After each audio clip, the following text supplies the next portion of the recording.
আসসালামু আলাইকুম। দেশ ও প্রবাসে যে যেখান থেকে দেখছেন সকলকে জানাই স্বাগত। বন্ধুরা, ঢাকা থেকে বিদেশগামী যেসব ফ্লাইট যাচ্ছে সেগুলোতে যাত্রী ফুল।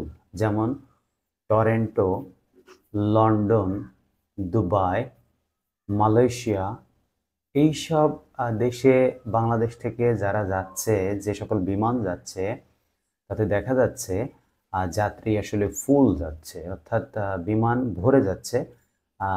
এই মুহূর্তে বাংলাদেশ যারা বিদেশে যাচ্ছে, বাংলাদেশ থেকে যারা বিদেশে গমন করছে, আপনারা বুঝতেই পারছেন যে বাংলাদেশ থেকে এই মুহূর্তে বিদেশে যাওয়ার একটা হিড়িক পড়ে গিয়েছে। অর্থাৎ যাত্রী কিন্তু ফুল নিয়ে যাচ্ছে। যেমন এই খবরটি প্রকাশ করেছে, এখানে দেখতেই পাচ্ছেন, নয়া দিগন্ত।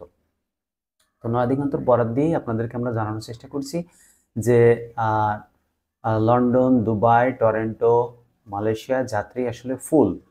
বিমান বাংলাদেশ এয়ারলাইন্স সহ আহ, বাংলাদেশের যে ইউএস বাংলা এয়ারলাইন্স আছে, সেখানে যে ম্যানেজার কামরুল ইসলাম তিনি বলেছেন, আমাদের এয়ারলাইন্সের অভ্যন্তরীণ সব রুট এবং আন্তর্জাতিক রুটের শিডিউল ফ্লাইট নির্ধারিত সময় ছেড়ে যাচ্ছে এবং প্রচুর যাত্রী যাচ্ছে বাংলাদেশ থেকে আহ, বিদেশে, বিশেষ করে টরন্টো যাচ্ছে, অর্থাৎ কানাডা যাচ্ছে এবং দুবাইতে যাচ্ছে। দুবাইতে এবং কানাডায় কারা যাইতে পারে? বেগমপাড়া আছে কানাডায়। আপনারা সকলেই জানেন যে বাংলাদেশ থেকে এখন মানুষ কিন্তু প্রচুর পরিমাণে বিদেশে যাচ্ছে।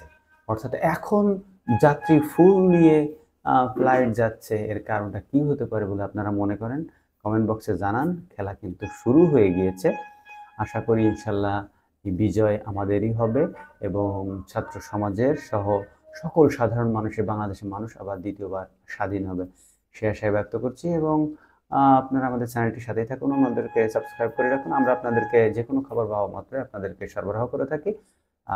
ধন্যবাদ সবাইকে।